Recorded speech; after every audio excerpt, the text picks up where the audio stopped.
everybody, this is Danny from Deep South Homestead. Guys, we've got the hood off of the tractor now, and now it's time for us to begin the restoration that we've been wanting to do on the tractor. We're going to be doing little things here and there. It's going to be a series of videos, so follow along with us on each and every video. Alright, we are on another part of the rebuild of the 1950 model Cub Farmall. Guys, someone put a regular angle valve like goes under your kitchen sink in here for a fuel shutoff valve. I mean, it's been working. I can't say anything. They got a piece of copper line, and then they got this here, and you see this, what I'm telling you here? See how that's dry rotted and cracked? You don't ever want to use rubber lines on these Cub Farmalls, because the way the manifold system sits, you really run the risk of that thing spewing gas over onto the manifold, setting it on fire. And if it does, the manifold is just right here, and if it catches on fire, it's burning up against, this is the gas tank. You can't get your hand under here to turn the gas off, and then you got yourself a problem. So I'm gonna just see if I can get this thing out of here and what's involved in it. I don't know how hard it's gonna be. That's just what I thought was gonna happen. The other part stayed in the tank, and I need it to come out of the tank. So we got that, and someone used a brass nipple right here, and they got Teflon tape on it. Which is not original, I'm assuming. No, this ain't original. Nope. I'm gonna try to get this out of here. I always hate to tear up anything, because you could always use a brass nipple for something, but guys, there's no way I can, unless this thing comes out a lot easier than I thought. It's been painted on too. Yeah, it's been painted.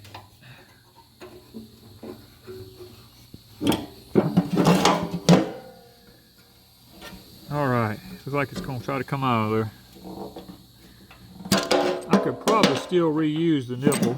It didn't really damage it that bad if I had to have it for something, but okay, we've got this here now. I'm going to try to get all this old Teflon tape. Because you don't want it in the gas tank. No, I don't want it in the gas tank, but get all this kind of cleaned out away from around the edges here.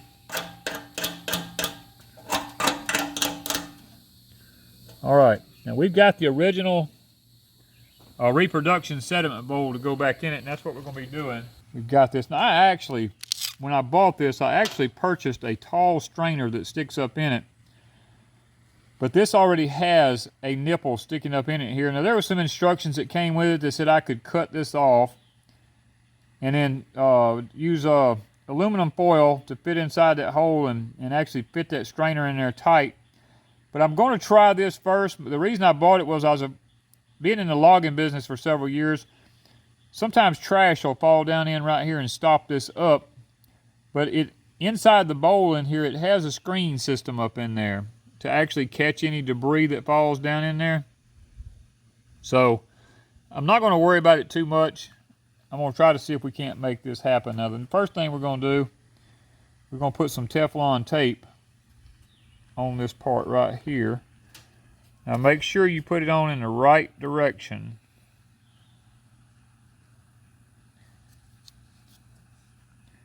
The last thing I want is a leaking problem with my gas.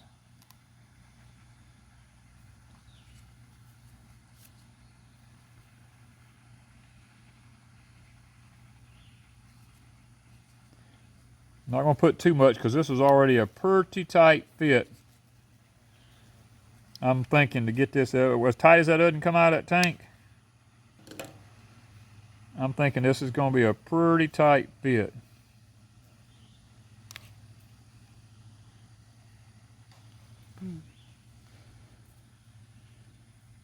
That Teflon tape is strong. Get this here. I can cut some of this out. Trimmed off. All right. If you can't get that in there, and pray it's all the same threads.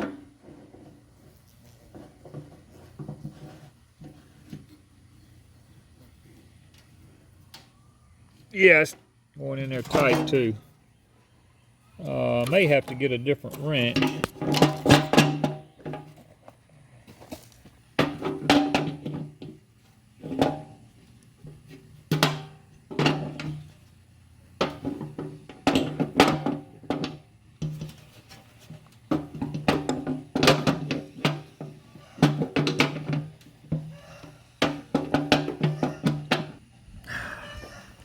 And when you tighten this, the part coming out, you want it to be off to this side of the tractor right here, square with it. And it's getting tight. I don't want to go too tight and ruin something, but it needs to be there. They have it figured, I can tell you. Okay. That's pretty tight. Now, run to tighten this back down. The purpose of the sediment bowl is when you fill it up with gas, if there happens to be water in your gas or anything like that, the water will settle to the bottom and you'll be able to undo this nut right here and take the bowl off and dump the water out of it. And hopefully, we'll always not be able to have that. Now, when you buy these, they don't come with this brass fitting. Or at least this one didn't. Some of them might. But I had to go to the hardware store, to a automotive parts place, and buy this brass fitting because it has to have a flared end on it up in there for the fuel line to be able to fit into. So that's just a heads up when you buy one of these bowls. Make sure you get the brass fitting to go with it. Well, guys, we've moved into another phase of the tractor restoration. And yes, the guy did repaint the tractor, but you know me. I'm looking at the top of it now that I've got it off, and there's runs all in it here. If I'm going to go this far, I don't want runs in my tractor. So I'm going to actually be resanding all this, trying to sand the runs out of it. And then I'm going to repaint the top of it. And I'm going to repaint anything as I've got this thing took apart. Like I'll show you, for instance, over here. I went ahead and repainted the fan and the shroud because none of that was really painted. It just had some overspray on it. So while I've got it off, I'm going to take the opportunity and put 2 or 3 coats on it. It's got one on it now. Once that settles in good, we'll come back and get the rest of them on it to make it nice and pretty.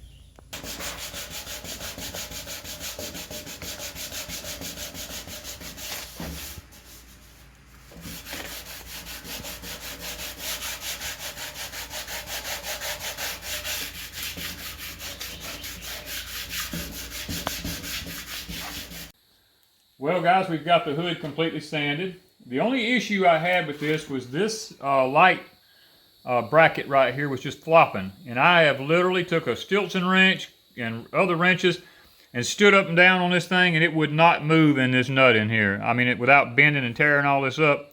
So I went back and did an old trick my daddy told me. It's called swelling a nut. I took a chisel and put it on the nut right there and took a hammer and drove it into it. Lightly, just light taps till that chisel cut deep into that nut right there. And then I went around on the other side and I done the same exact thing. And then I took a wrench and it began to move backwards and forwards. This nut did, and I knocked this one in here. And I was able to get this one to go ahead and turn a whole nother round and tighten it up on the hood so that the light bracket is now stationary. So I decided to go a step further, and with the lights, I disassembled each one of the lights, mainly because the wires just stuck through the back here, and I want to try to put a rubber grommet in it if I can find one and seal it off so that water doesn't get up in here. But these are black, and I'm going to be painting them the International Harvester Red, both of these. Plus, I noticed the new LEDs that the gentleman put in here. On the back, it has screws. So I can take these wires off because I'm rewiring the tractor, and I did not want to look at old black, ugly wires on the tractor. So I'm going to be taking these wires loose, and I'm going to be hooking them up on the tractor with bright new wires to match the color of the rest of the wires in the wiring harnesses. I'm going to do this now to both sides so that they match and we have a very nice looking setup on the tractor.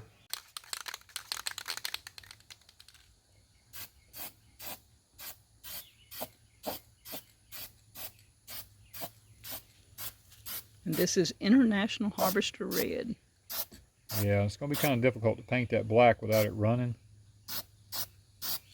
And this is Rust-Oleum. Yep. And we bought it at Tractor Supply. The only place we could actually find it was at Tractor Supply.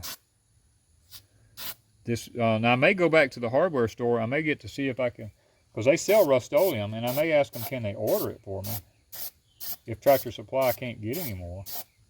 Because I bought all that Tractor Supply had.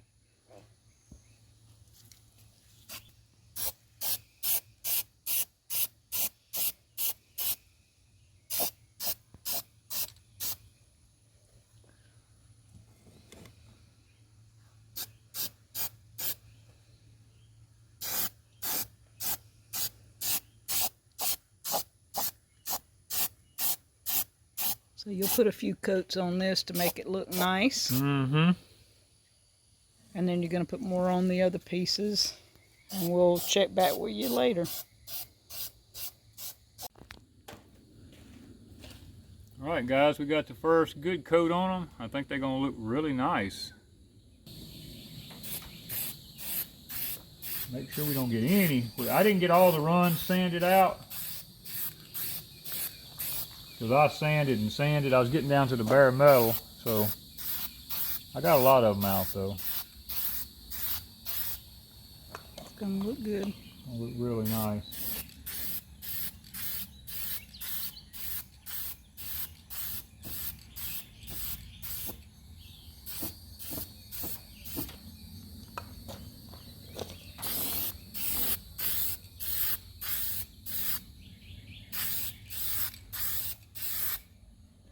Some of these runs will cover up with stickers, so I'm not too worried about a lot of them.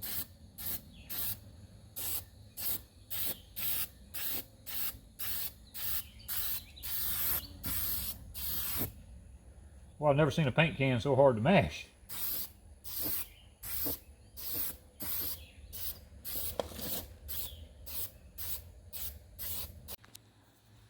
Okay, we went and got some rubber grommets.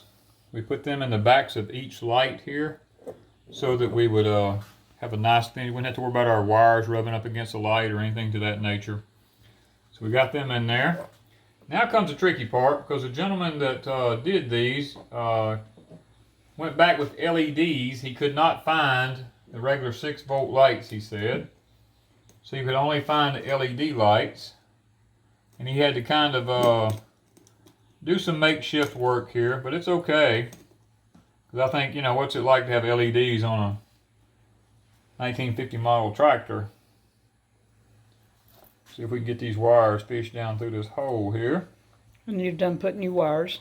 Yes, we've got new wires to match the other wires on there. Now I'm a little OCD, so one of the things that's probably going to bother me is when the gentleman put the rubber piece around this and siliconed it in, he didn't get the light straight. And the drain thing is at the bottom for any water or moisture that gets out. And it has to be there because I don't want the light to fill up with water. So that's going to be a thing I'm going to have to just learn to live with. Now we're going to take one of our rings. Now I've already learned it's easier with these things if you just go ahead and take them all the way loose, rather than sitting here trying to wrestle with them.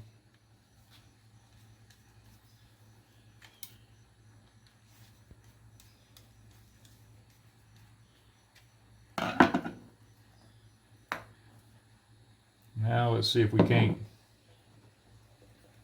get that to fit back around this. This is going to be the challenge here. This has got to fit in that groove around the light. I'm going to put the screw right at the bottom too.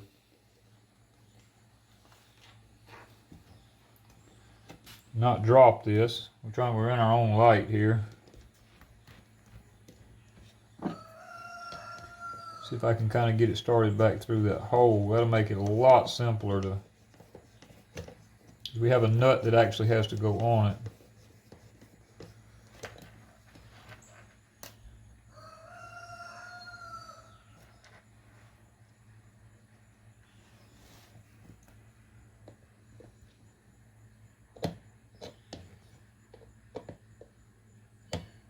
Well, I can't see. Where are we at? There we go.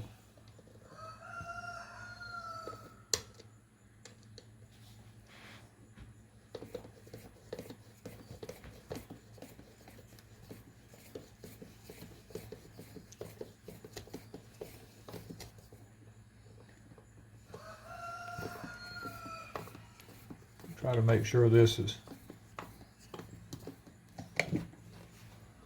We don't want the light vibrating and coming out or anything to that nature.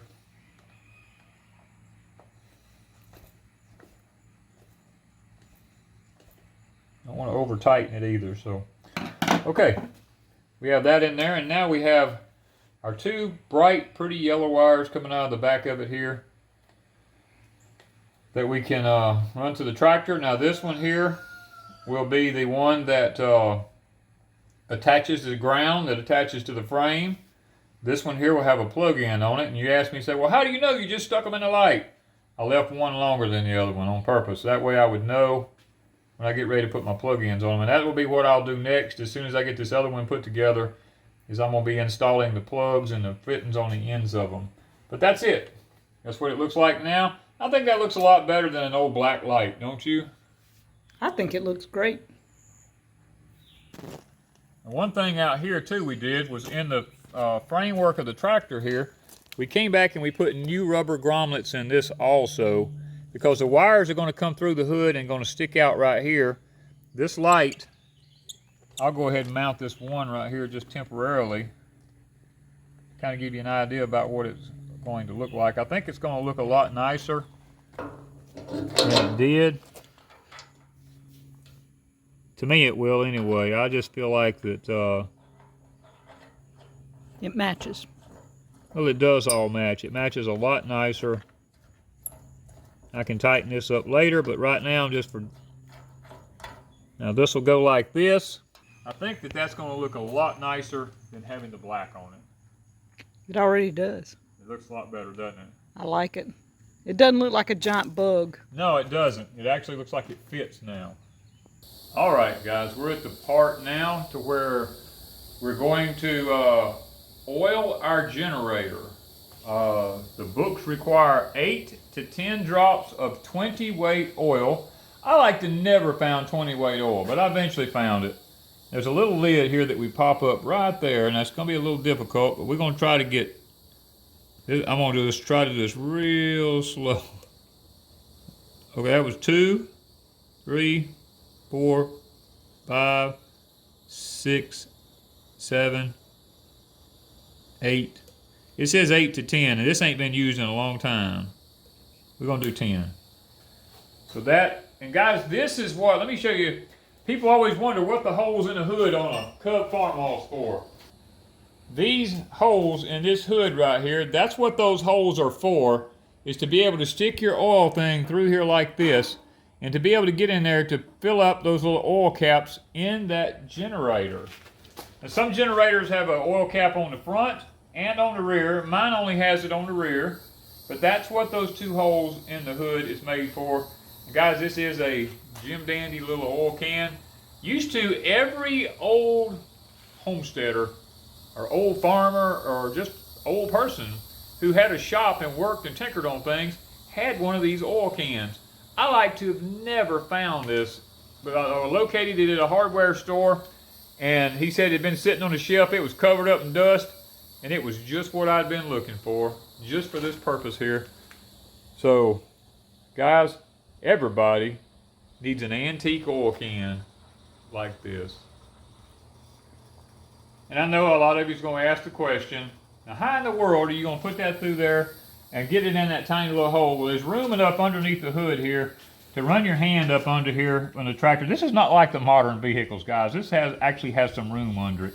You run your finger or hand up under there and you stick this through here where you can actually see what you're doing. And they say 8 to 10 drops of oil. I'm sure it's not an exact science, but you just don't want to over oil it because you don't want to get oil inside your generator. Well, guys, I hope today has been educational. Thank you for watching.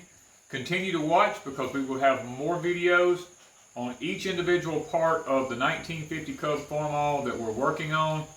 And I'm hoping and praying that as we go through this journey, that it will bless you in some way and help you to be able to figure out what to do with your 1950 International Cub Farmall. Thank you guys from Deep South Homestead.